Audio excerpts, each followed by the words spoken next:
I never thought I'd be the guy writing something like this, but here I am. My name's Jake and I'm 32. I was with my wife, Emily, for about 5 years before we decided to get married. We had what I thought was a solid relationship, good job, shared interests, a pretty nice apartment. I always believed we were headed for a normal, happy life together. But within the last few months, little cracks started to show, and now I realized they weren't cracks. They were gaping holes, and I just didn't see them until it was too late. At first, I noticed Emily acting a bit different, more irritable, less affectionate, and she started disappearing more often. It was subtle, but enough to make me suspicious. She'd say she was working late at her job, which I didn't think much of at first because, honestly, I trusted her. But then I started catching her in little lies. She'd say she was going out with her girlfriends, but I'd see her texting someone late at night or get a strange vibe when I was around her. Nothing concrete, but enough to make my gut churn. The real turning point was about 2 weeks ago. I was home early from work because I wasn't feeling great. Emily had gone out, but she'd left her phone on the kitchen table, and I noticed a message from someone named Tom. I'd heard about him. He's our neighbor, a decent guy, but I'd never really interacted much with him. Anyway, the message was just a quick, "Can't wait to see you tonight," followed by a winky emoji. Simple enough, but it hit me like a punch in the stomach. I froze, staring at the screen, trying to process what I was seeing. Why was Emily talking to Tom like that? I looked through her recent texts, and it was clear they'd been messaging for weeks. She'd been hiding this from me, and I had this sinking feeling I was just blind to everything. That night, I decided I couldn't ignore it anymore. I started digging more, going through her social media, her emails, even her phone when she was asleep. I found more messages, flirty, explicit at times. They'd meet up late at night, and she'd lie through her teeth about everything. When I confronted her, she just shrugged and said I was imagining things that I was. Too paranoid, that Tom was just a friend. But the way she lied, that bitchy tone, the way she flipped it around on me like I was the problem, that told me she's been hiding a lot more than just some innocent friendship. Honestly, I felt sick. How could I have missed all this? How did I not see that the woman I was about to marry was capable of this betrayal? And the worst part, I don't even know if I ever really knew her. Maybe I was just fooling myself into thinking she was perfect, that she loved me. But deep down, I started to realize I was just a fool for believing in her. There's this gnawing doubt now. Was I just a stopgap for her, someone she settled for while she was out there messing around? I keep asking myself, how long has this been going on? And was it just with Tom or else? I feel so lost. Every time I think about it, my stomach twists. I've never felt so betrayed, so stupid for trusting someone who was just pretending to be the person I thought I knew. I want to scream, cry, punch something, anything to get rid of this anger and sadness. But mostly, I just want to understand how she could do this. How she could lie to me for months and then look me in the eyes like nothing was wrong, like she was the innocent one. I never thought I'd be the guy who gets cheated on right before his wedding, but here I am, staring at the mess she's made of my life. After I found out about Tom and Emily, everything changed in an instant. I remember sitting on the couch, my hands trembling, trying to process what I had just discovered. My mind was racing. How long had this been going on? Had she been cheating on me long before I even proposed? The thought made my stomach churn even worse. I felt so stupid, so naive. All those nights I stayed up worrying about her being distant, and it was just her lying to my face with Tom behind my back. I couldn't keep quiet anymore. I knew I had to confront her, but I also knew it wouldn't be simple. Emily is the kind of woman who's always been a little bitchy, quick to spin stories, and master of manipulation. She's good at hiding her true self behind a mask of charm and sweetness. At least that's what I thought. I decided I'd call her when she got home that evening, straight up, no more hiding. I needed to hear her explain herself, even if I already knew the answer. When she finally walked through the door, I was sitting on the couch, my arms crossed, trying to look as calm as possible. She looked nervous, maybe a little annoyed, like I was bothering her. That already made my blood boil. I told her I knew about Tom, about the messages, about everything I'd found. Her reaction was instant. She scoffed and rolled her eyes, saying I was crazy, that I was reading too much into it. She even threw in some classic lines. "You're overreacting. It's just sex, and you're making a big deal out of nothing." Her tone was nasty, like she was annoyed I was bothering her with her own lies, but I wasn't backing down. I demanded she tell me the truth. And of course, she did what she always did. She lied. Said she and Tom were just friends, that he was helping her with some project and that there was nothing going on, that she'd never cheat on me because she loved me. Yeah, right. Like I was supposed to believe her after I already caught her in so many lies. The way she looked at me like I was some kind of idiot made my stomach turn. That's when I realized she had been lying to my face the entire time, trying to keep everything hidden. I felt the rage bubbling up, but I also felt heartbreak. How could she do this? How could she be so cold? I'd always thought she was different, better than the rest. Turns out she was just a bitch hiding behind that pretty smile. I couldn't even look at her without feeling disgust. I wanted to lash out, to scream at her for all the pain she'd caused, but I knew that wouldn't fix anything. Instead, I told her to leave. I couldn't be near her anymore, at least not until I figured out what I was going to do. That night, I couldn't sleep. I kept replaying everything in my head, the lies, the betrayal, her sneering face when I accused her. I felt so broken, like the ground had shifted beneath me. I wondered if I ever really knew her at all, or if I just built this whole life on a lie. That moment, looking at her, I realized I was done. Done with her pretending to be the perfect wife, done with the lies, done with feeling like I was the idiot who never saw it coming. I had to decide what to do next, and honestly, I didn't have a clear answer yet. But I knew one thing for sure. I wasn't going to let her get away with this. I was going to do something about it. I just didn't know what yet. The days that followed were a blur of confusion and anger. I couldn't focus at work, couldn't sleep, and kept replaying everything over and over. The betrayal hit me hard, probably worse than I expected. I thought I'd be furious, and I was, but underneath all that anger was a deep, crushing sadness. I'd trusted Emily more than anyone, and to find out she'd been lying and sneaking around with Tom right before our wedding. It was like my entire world had crumbled.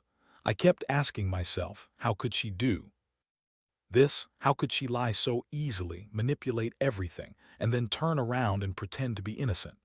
I was constantly fighting the urge to call her and demand answers, but part of me knew that was pointless. She'd just spin some new lie or deny everything again. I needed a plan, a way to get some control over this chaos she'd unleashed. One night, I decided I had enough of just sitting around feeling sorry for myself. I couldn't let her win, not like this. I started thinking about what I could do to get revenge, because honestly, that's what I wanted more than anything right now. I didn't want to just walk away. I needed her to feel what she'd done to me. I wanted her to see the pain, the humiliation, how much she'd screwed with my head. So I started gathering evidence. I took screenshots of her messages with Tom, saved some of her texts, and even recorded her talking on the phone with him once when I was passing by her office.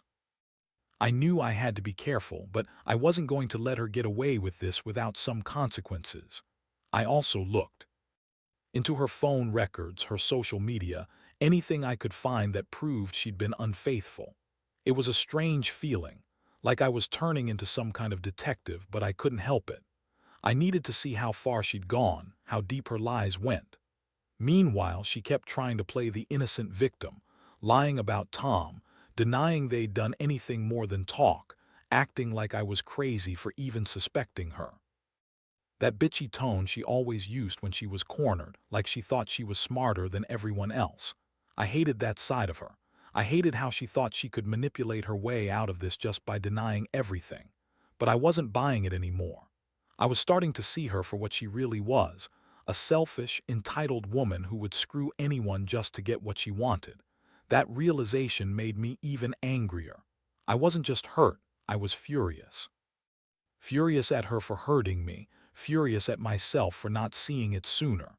I thought about turning this whole thing into a messy breakup, but part of me wanted to do something more calculated, more satisfying. I wanted her to feel the pain she'd given me, to understand what it was like to be betrayed in the worst way possible. I started planning what I'd say when I confronted her again, how I'd make her see what she'd done. I knew I wasn't going to be another guy she could lie to and walk all over. She'd regret this. She'd regret ever messing with me. I'd make sure of that. The day I finally decided to confront Emily again was a mess of nerves and anger. I knew I had enough evidence now to back up every suspicion, every lie she'd told me. I wasn't planning to give her the chance to deny it anymore. I wanted her to see me for what I was, someone who'd been duped, betrayed, and now ready to make her regret everything. I set up everything carefully, making sure I had everything ready to show her. I wanted her to know I wasn't fooling around anymore. She came home that evening looking annoyed, like I was the last person she wanted to deal with. That sneering, bitchy look she always wore when she was trying to manipulate her way out of trouble. I didn't waste any time. I told her I knew about Tom, about the messages, about everything I'd found. Her face stiffened and she tried to brush it off, saying I was overreacting, that I was just paranoid. I cut her off quick and laid everything out, screenshots, recordings, her social media activity. I told her I wasn't going to be played anymore, that I knew she'd been lying to my face for months. Her reaction was classic. She started crying, but it was that fake, manipulative crying that she'd perfected, like she was suddenly the victim.